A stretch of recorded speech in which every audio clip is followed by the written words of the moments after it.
तो इसी बीच एक बड़ी खबर यहां पर सामने आ गई, आपको बता देते हैं। बड़ी जानकारी है चंडीगढ़ से। दरअसल 20 इंस्पेक्टरों की भर्ती मामले पर सवाल उठे हैं।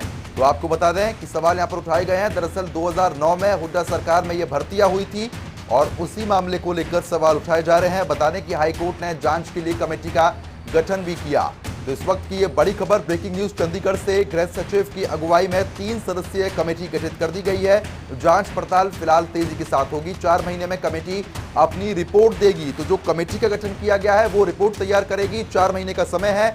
रिपोर्ट के बाद मामले में कोर्ट का फैसला आएगा। तो फिलहाल ये कमेटी पूरे मामले को लेकर जांच पड़ताल करने वाली है। करनाल के अमित ने हाईकोर्ट में ये याचिका लगाई है। तो इस वक्त की ये बड़ी खबर चंडीगढ़ से। 20 इंस्पेक्टरों की भर्ती मामले पर सवाल उठे हैं और ऐसे में आपको बता दें कि हुड्डा सरकार में ये भर्तियां हुई थी सन 2009 में, जिसको लेकर ये सवाल उठाए गए हैं। फिलहाल जांच कमेटी का गठन कर दिया गया है। 4 महीने के अंदर रिपोर्ट सौंपी जाएगी और उसके बाद कोर्ट का फैसला सामने आएगा। तो गृह सचिव की अगुवाई में 3 सदस्यीय कमेटी का गठन यहां पर कर दिया गया है। इस वक्त की ये बड़ी और ब्रेकिंग न्यूज आप अपनी स्क्रीन पर देख रहे हैं। 4 महीने में कमेटी अपनी रिपोर्ट देगी। तो इस खबर पर ज्यादा अपडेट के साथ चंडीगढ़ से हमारे वरिष्ठ संवाददाता पवन सेवर लगातार हमारे साथ बने हुए हैं। पवन जी, जिस तरीके से करनाल के अमित ने हाईकोर्ट में याचिका लगाई है, इंस्पेक्टर की भर्ती को लेकर यहां पर याचिका दायर की गई है, उस पर तमाम तरीके के सवाल भी उठ रहे हैं। क्या कुछ पूरा मामला अपडेट किया है?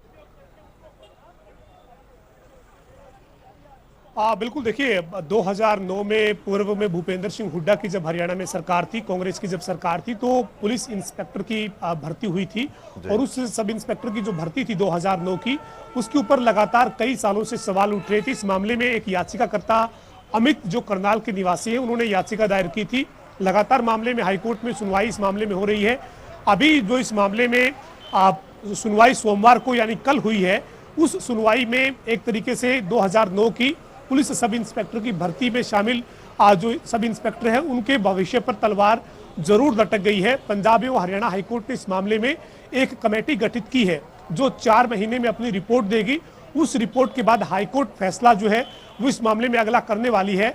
लेकिन इस भर्ती में एक तरीके से जो बंदरबांट है वो होने के आरोप लगे थे। लगातार उन आरोपों के चलते एक याचिकाकर्ता इस मामले में तमाम तथ्यों के साथ पंजाब एवं हरियाणा हाईकोर्ट पहुंचे।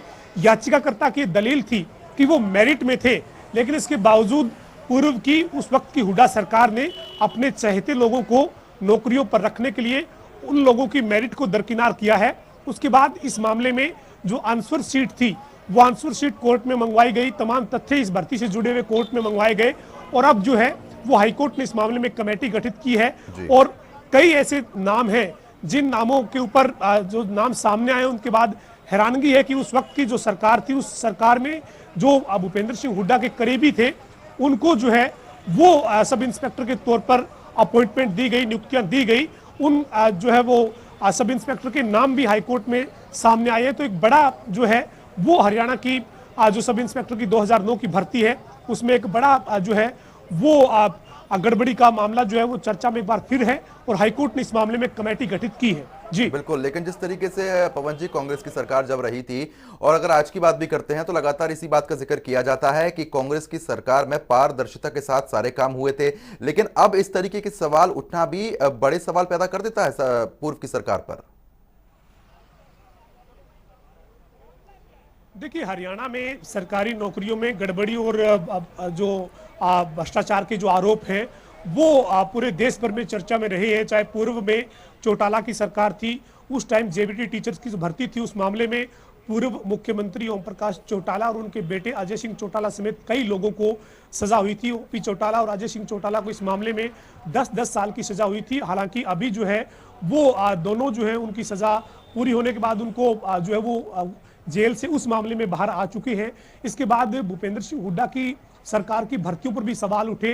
भूपेंद्र सिंह हुड्डा की सरकार में जो सब इंस्पेक्टरों की भर्ती हुई उस भर्ती में अब हाईकोर्ट ने कमेटी गठित की है और उस भर्ती में जो सब इंस्पेक्टर नियुक्त हुए थे उनके नाम सामने आए हैं वो काफी हैरान करने वाले हैं। भूपेंद्र सिंह हुड्डा के खुद के परिवार से संबंध रखने वाले लोगों को अपॉइंटमेंट दी गई। इसके साथ ही हुड्डा के जो और करीबी थे उनको भी अपॉइंटमेंट दी गई। इतना ही नहीं, इसके अलावा भी भूपेंद्र सिंह हुड्डा की सरकार में जो भर्तियां हुई है उनमें कई भर्तियों पर इस तरीके के सवाल उठे हैं। मौजूदा सरकार भी इससे छूती नहीं है। मौजूदा सरकार में भी कई ऐसी भर्तियां हैं जो पंजाब एवं हरियाणा हाईकोर्ट में आज जो वो खारिज हुई है, कई उन भर्तियों पर सवाल उठे हैं। हाल ही में क्लर्क की जो भर्ती है, उस क्लर्क की भर्ती पर सवाल उठे हैं। पुलिस की कांस्टेबल की भर्ती है, उस पर सवाल उठे हैं। पेपर लीक जैसे मामले जो है वो सामने आए हैं। यानी हरियाणा में चाहे सरकार कोई भी रही हो, लेकिन भर्तियां जो हैं उनके ऊपर सवाल लगातार उठे हैं। मौजूदा सरकार के कार्यकाल में भी भर्तियों को लेकर हाईकोर्ट तक मामले गए हैं, पेपर लीक जैसे मामले आए हैं। एचपीएससी के कार्यालय में जो एचपीएससी के जो अधिकारी है उनको जिस तरीके से गिरफ्तार किया गया था रिश्वत के साथ, ऐसे मामले आए हैं। और ऐसे में भूपेंद्र सिंह हुड्डा की सरकार जो रही करीब 9.5-10 साल हरियाणा में, उस वक्त भी तमाम भर्तियों में अपने चहेतों को भर्तियां में अपॉइंटमेंट देने के आरोप लगे। हरियाणा की मौजूदा सरकार इसी बात को लगातार भुनाती भी रही है और ये कहती रही है कि पूर्व की हुड्डा सरकार में नौकरियों में भ्रष्टाचार था, भाई भतीजावाद था, फर्जीवाड़ा था। लेकिन आज मौजूदा सरकार का ये दावा है कि मेरिट के आधार पर भर्तियां करती है और कोई भी गड़बड़ी या खामी मिलती है तो हम उसके ऊपर तुरंत कार्रवाई करते हैं। पूर्व की सरकारों के तरह मामलों को दबाया नहीं जाता बल्कि उजागर किया जाता है। चलिए ठीक है पवन जी, बहुत बहुत शुक्रिया तमाम जानकारी हमारे साथ साझा करने के लिए।